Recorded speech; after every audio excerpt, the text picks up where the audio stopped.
This is my hometown. LA has had a jewelry district since the late 1800s. My family's been a part of that history all along, 4 generations of history. What you see here feels to me just like my own backyard. It's a few square blocks that contribute billions of dollars to the economy every year. Today, I'm here to show you all about something almost unheard of, nearly mythical in the jewelry business. Color, of course, is a big part of jewelry. From colored stones to colored gold, and not just yellow, but rose and white and even a pale green. So my backyard here is exactly where to find experts who know the history and can grasp the implications of something new. A color of gold that has only been seen on the very rarest of occasions, only been possible in recent decades. So, let's start with a visit to the California Jewelry Mart, where we'll meet with an old friend of mine, one of the very best of those experts. Okay, come in, please. Jerry. Morning, Daniel. Good to How see you doing? you. Good to see you, man.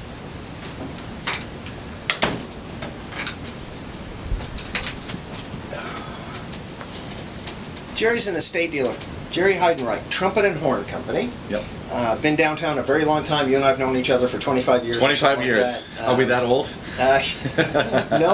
No, we're not. No, 10 years. Anyway, yeah, Jerry, he works the estate side of things, and I work the metal side of things, and you've definitely got the expertise for perspective on history and color and the efforts the designers and jewelers have made over basically the millennia, essentially, to bring color to the beauty, to personal adornment like jewelry. So I just wanted to get some perspective from you, because I've got a project upcoming to bring in something not completely unheard of before, but close. Let me start with this, just show you this render. We're going to make purple gold independence. Wow. Okay. That is definitely something I've never seen. Yeah. Yeah. Just to, for people who don't know, the color of gold. For thousands of years in jewelry, gold's been one color, yellow, or varying degrees of yellow. Sure. And I know in the early 1800s was the first time that jewelers were somewhat experimenting with changing the color of gold. Okay. I know historically the Russians were phenomenal at it. The Russians started probably about 1815. They perfected the process of adding copper successfully to gold, making it pink.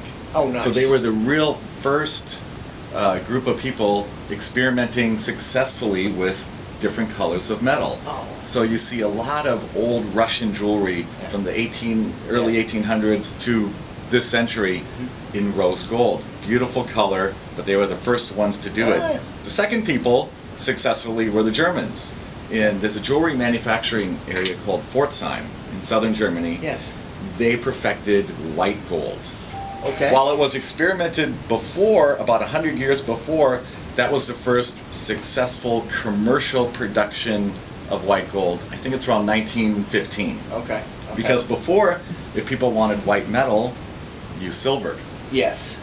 And if you wanted to change that color, you would tarnish it or oxidize it to get the black look. Right.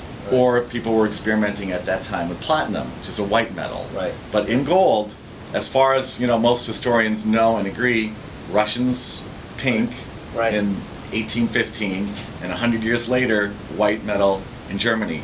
Otherwise, for thousands of years, gold's been yellow. So, have I ever seen purple? No. Okay. Do I know of purple gold? No.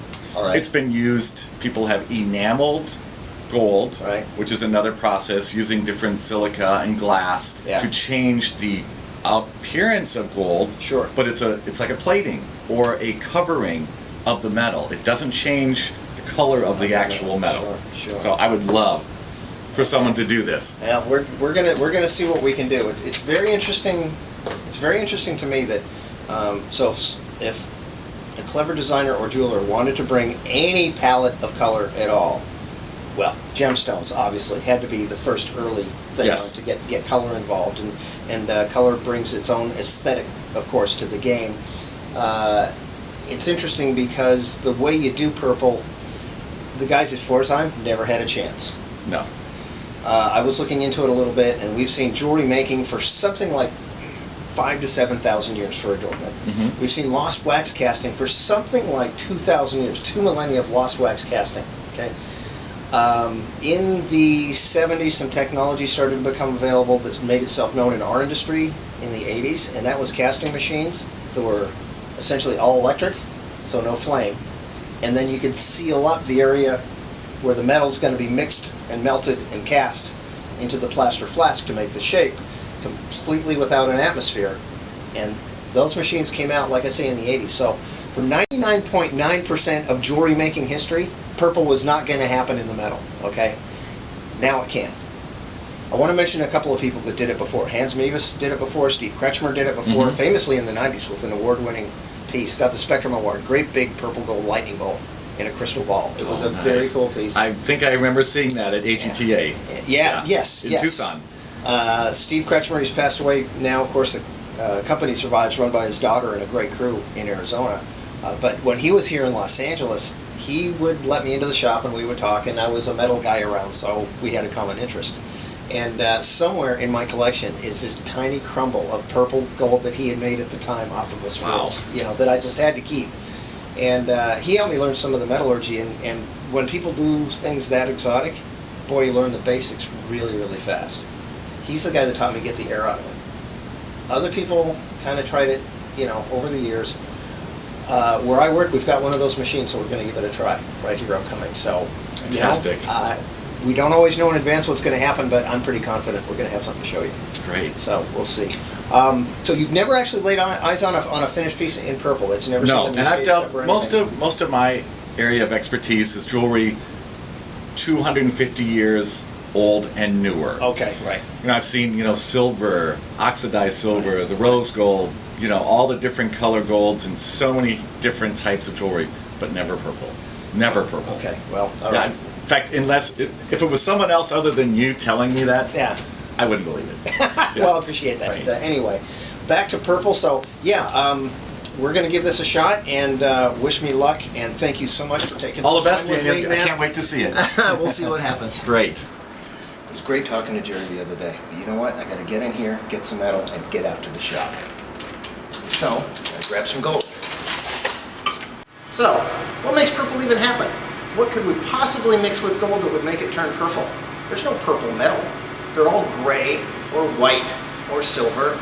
Okay, yes, there's copper that's red. That's not going to do it. That makes rose gold. This is it, aluminum. In today's experiment, we're using Reynolds wrap, just because I can wrap that up and use it in the crucible pretty well, and show you exactly what happens when you attempt to make purple with a torch. But aluminum, this is it. Now we also add a little bit of platinum group, trying to get the grain structure of the metal in really good shape, so it's not quite so brittle, but this is a test, so in a few minutes we'll see what's going to happen. So please join me at the workbench. First thing, light the torch. That's hydrogen.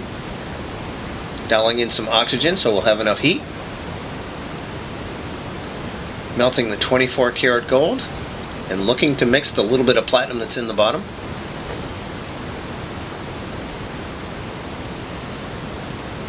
Being a little patient with it, waiting for it to melt, waiting for the platinum family metal to incorporate there a little bit, just stirring it in. A little more heat. You can see that's a real liquid. It's no trouble to stir, it's sloshing around. That's a liquid, it's molten. Now we're going to cast it onto the aluminum real soon and see what happens. There it goes.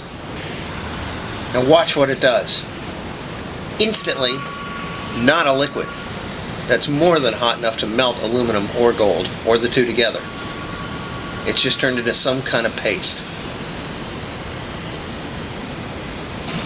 That's just not molten metal.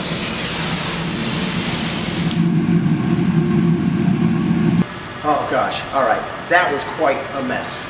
I mean, that was such a mess of a melt. Those metals would not hook up. The oxygen got to the aluminum and just destroyed the melt. I had to smash the crucible just so that I could get it into the refining. Actually, I damaged this handle too. But you can see here, it's nothing but a mess. The black metal you see is all oxidized garbage. I mean, it's just absolutely crap. A fail. You can't melt aluminum and gold with a torch. The air gets to it, it's not going to work.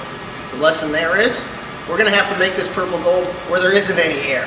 Now, by no coincidence whatsoever, we have one of those machines, and we will be getting to showing you how to cast purple gold on that machine. But boy, right now, let me tell you, the torch and the crucible are no place